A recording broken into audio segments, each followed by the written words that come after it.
Hello doctor. చెప్పండి శ్రీకర్ గారు. Reports ఎంతవరకు వచ్చాయి డాక్టర్? రేపు వస్తాయి సార్.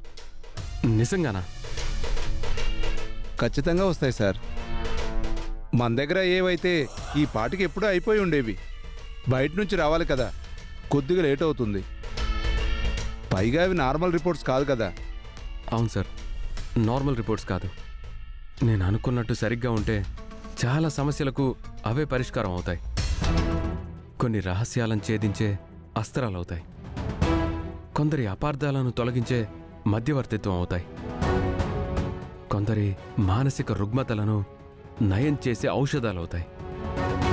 కొందరి అహంకారాన్ని అణచివేసి బంధాలను దగ్గర చేసే దివ్యమైనవి, పవిత్రమైనవి అవుతాయి. అందుకే వాటి గురించి ప్రతి క్షణం ఎదురు చూస్తూనే ఉన్నాను. ఎంతో ఆశతో ఎదురు చూస్తున్నాను డాక్టర్. దయచేసి నా రిక్వెస్ట్ని అర్థం చేసుకోండి డాక్టర్ గారు. మీ బాధ నాకు అర్థమైంది సార్. రేపు ఆ రిపోర్ట్స్ మీకు ఖచ్చితంగా అందజేస్తాను. ఓకేనా? Thank you doctor. Thank you so much.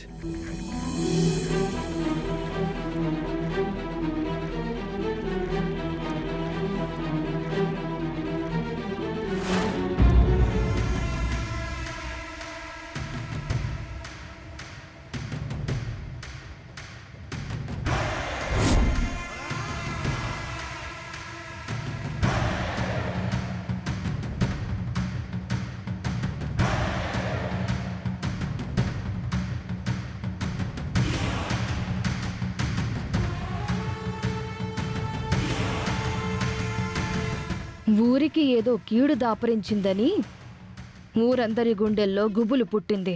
అక్షయ్ను వీలైనంత తొందరగా ఇక్కడకు రప్పించాలంటే ఊరిని మరింత భయపెట్టాలి.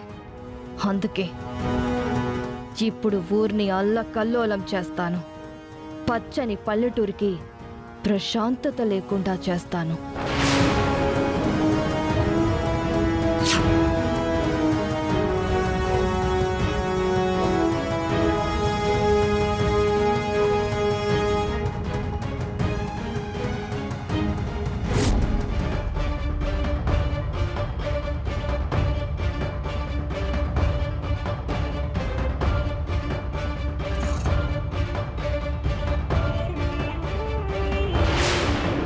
కాలా, వెళ్ళు.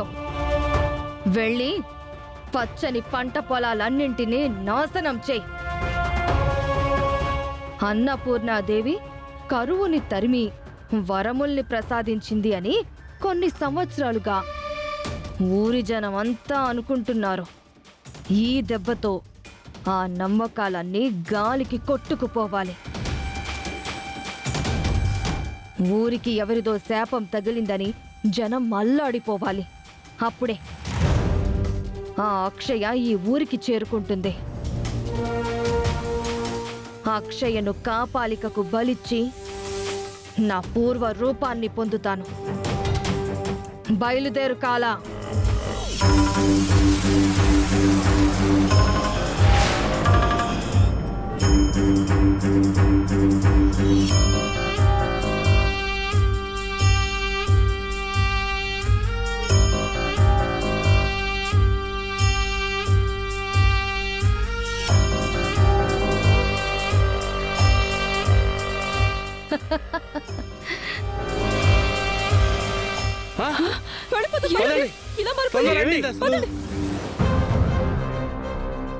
నిన్ను రప్పించడం కోసం కొన్ని శవాలను లేపాను. పల్లెటూరు మీద పడి విధ్వంసం సృష్టిస్తున్నాను.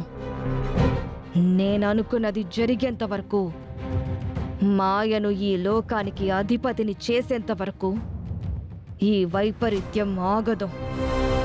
నన్నెవ్వరూ ఆపలేరు.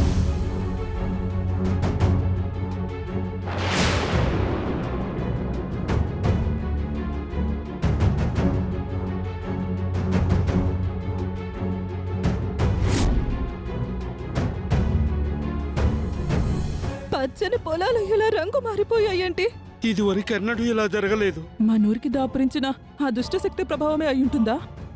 అంతే కదా మరి. వెంటనే వేదవతి గారి దగ్గరికి వెళ్ళి ఈ గడ్డు పరిస్థితి గురించి వివరించాలి. అవునవును, శ్రీకర్ బాబు కూడా కోలుకున్నారని సమాచారం అందింది. ఇక మనం ఆలస్యం చేయకూడదు. ఊరు వల్ల కాడుగా మారకముందే మనం ఏదో ఒకటి చెయ్యాలి. రేపే పట్నం బయలుదేరదాం.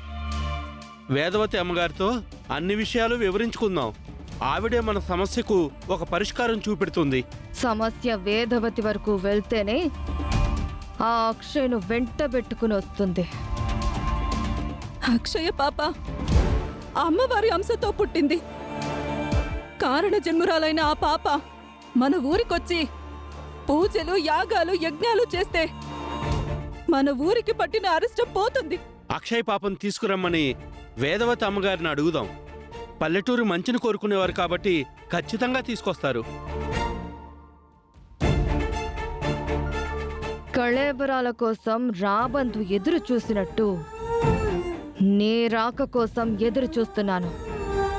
తొందరగా రా అక్షయ.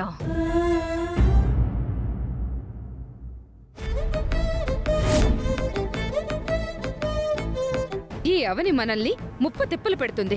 దాన్ని ఏం చేయాలో అర్థం కావట్లేదు.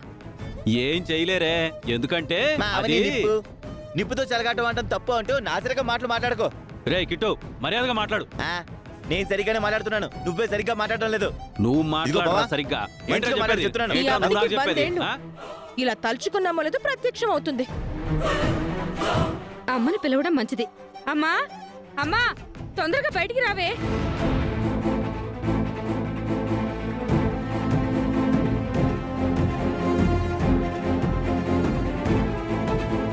మళ్ళీ ఎందుకొచ్చావు? మా ఇంటి మీదకి కొత్త సమస్యని తీసుకుని రాబోతున్నావా? సమస్యలు తీసుకురావడానికి నీ కోడలు, కొడుకు, కూతురు ఉన్నారు కదా, ఇంకా నేనెందుకు? ఇదిగే ఈ చిల్లర సటైల్ వెయిక్. ఏం పని మీద వచ్చావో ముందు ఆ విషయం చెప్పు. నా అత్తతో మాట్లాడాలని నేను ఎప్పుడు చూసినా ఈ చెత్తంతా నా మీదే పడిపోతుంది. ఇదిగో చెత్తని ఎవరినంటున్నావు? ఇంకెవరిని? మనల్నే. ఆహాహాహాహా. నిహారికకు అన్ని ఇట్టే అర్థమైపోతాయి. ఆపండి మీ గోల. ముందు నువ్వెందుకొచ్చావో అది చెప్పు. ఆస్తి పేపర్ల విషయంలో మనసు మార్చుకుని వచ్చావా? ఆ పేపర్లు మాకు అప్పగించాలని వచ్చావా? చెప్పు, ఎందుకొచ్చావు? అయ్యో అత్తా, మీకెప్పుడు ఆస్తుల గోలేనా? ఇంకేం ఉండవా? కారులో తిరిగే వాళ్ళు కారు కూతలు ఎన్నైనా కూస్తారు. ముందు నువ్వు విషయం చెప్పు. ఈ సిచ్యువేషన్ని బట్టి నాకేమనిపించింది అంటే ముందు నా బావతో మాట్లాడడం బెటర్ అని అనిపిస్తుంది. నా బావని పిలవండి. బావా, బావా. ఏ విషయమైనా ముందు నాతో చెప్పు. నేరుగా వాడితో నీకేం పని?